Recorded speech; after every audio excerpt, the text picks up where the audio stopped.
Shoot. The way the league has gone over the last few years, the numbers say that home teams win a little bit less now overall in the league than maybe they did 10, 15 years ago. Have you noticed that? Is there less of a home field advantage for teams, you think, or can you tell? I haven't noticed it, honestly, Darren. Line up and play. What's your process getting Joshua from week 1 to week 2 and up to where you want that trigger guy to be? Yeah, I think just, the coaching and the details of everything that we're doing, him getting a little more comfortable, a little more time on task, and he'll play better. After the game, and off of that, he said he expects a lot of growth from weeks 1 to 2. Where do you expect and hope to see that growth? I mean, I didn't see that he said that. I think the entire team, we need to see growth, not just Josh. You know what I mean? It takes all those guys. I would think, just his operation, making sure the ball's out. He's placing it into the correct people, finding checkdowns when they're there, getting us in the right plays, for the most part. And I'm excited for him. Talked about improving stuff on the coaching side of things. Is that as simple as just better communication, or what are some of the things? Not that, Tyler. I thought the communication was pretty good. There was a couple things that that I want to get done a little bit better with communication pieces, with substitutions and packages and who's in the game for these certain plays, things like that. I want us to coach the details a little bit better myself. Because that's how we can impact the game. So I want to have a good week of putting a lot of pressure on our guys, Wednesday, Thursday, Friday, Saturday, make sure they're prepared for what they're going to see, make sure that they're prepared for what we don't know what the Giants are going to do, and that our guys can operate at a high level. That's a coach's job, and I want to see some improvement from the coaches, myself, the coaches, of improving our players with some techniques and fundamentals that we got to do better at. Familiarity with Jones and Saquon going to help you? It's every year is a new year. You know what I mean? So, my familiarity is they're two really good players. And understanding how we have to defend them because of their skill sets. Saquon's a high volume guy that can beat you in the run and pass game. Breaks a lot of tackles. He's explosive. He has good vision. He's fast. Daniel, he's got a big arm. He's hard to sack. He extends plays. He breaks tackles. He's a runner. They use him in a way that's makes it hard on a defense. So that's shown up, from when we were playing them in the same division. That showed up against Dallas, and that's going to continue to show up because they do a good job of maximizing those two guys. How aware are you of the struggles that there have been at home over the last 2 seasons, and is there any discussion about it? No.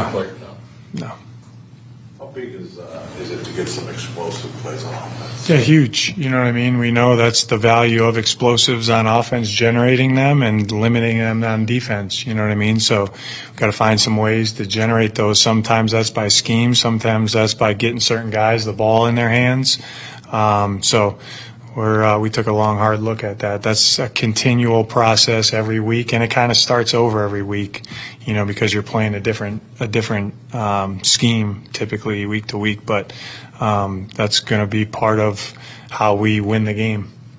And what you guys run with explosive plays, how much is it what you guys are doing to get them, and how much they're giving you to get them? Every team plays a little bit different. You know what I mean? That's why times like, you might not know it, but a 10-yard gain is a win for the defense because a shot was called and you're in a premier call to make the ball get checked down. You know what I mean? So that's like, people will be like, oh, it's a 10-yard check down. Like, that's a win for the offense. It is if you're on offense.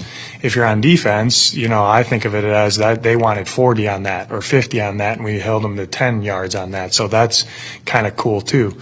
But you do have to take what the defense gives you post-snap, but you got to be able to generate some explosives on offense so you don't have to sustain drives for 12, 13, 14 play drives. It's hard to sustain and be perfect for that long to score points. So, Drew being with Norv, me being with Norv, that's the first time I ever heard it in 2014. He's like, JG comes in my office, he says, you're not going to score points if you don't generate an explosive. It's too hard to put together 10 play, 11 play, 12 play drives you know. So, and on the flip side of that, on defense, you want them to force them to do that.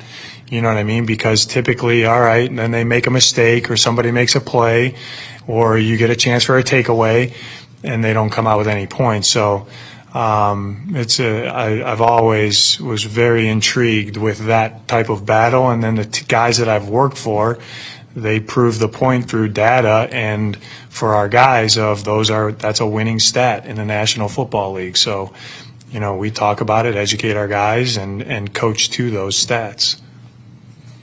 Now getting to look at the opposing defensive side of the football, what are the strengths for New York on that side? Yeah, I mean, they know how to, you know, make it hard on an offense to run it, and they put a lot of pressure on the quarterback pre and post snap. You know, he's one of the best in the world at doing it. I got a high opinion of Wink. They understand how to attack, you know, the pass game, and we got a big-time challenge for us. Were you pleased with how the offensive line came together in that first game? Or? Yeah, I mean, like everybody, they want a couple plays back, but I think for us, we got to, you know, eliminate some negative yardage runs, and that's all 11 guys, and we got to keep the quarterback upright as much as we can. So, but that's not just the 5-0 lineman, that's everybody. That's the quarterback, that's the receivers, that's the running back, the tight end. So all 11 got to do a good job with that. Coach, how much are you looking forward to just playing in front of the hometown crowd? Yeah, can't wait. Can't wait. I want it to be loud when we're on defense and quiet when we're on offense. So pass the word along. Getting back-to-back home games, does it really give you an opportunity to lock in that routine? Yeah, it does. That's a good question, Bo. That's what it was nice, you know, going through we're the start of the week here, or kind of middle of the week, but I think that we tweaked a couple things going into this week. I think it'll help our players.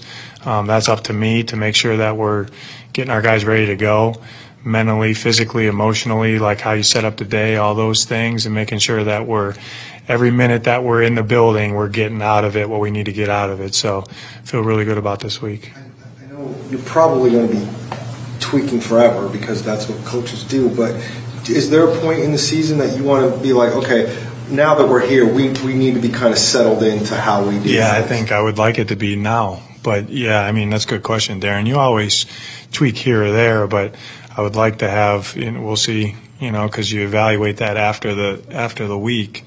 But it goes back to hey, like this is our principle that I believe in, but you got to be willing to adapt it too. But I like the couple adjustments we made from week 1 to week 2 now that we're in, and I think it'll be moving forward pretty seamless. When you take all of Josh's circumstances, coming here 2 weeks before week 1, 6 practices, what were your expectations for him going into the opener compared to what they are now? I think play winning football for us. You know what I mean? I mean, that's all of our guys, not just Josh. So I'm looking forward to seeing him play this week.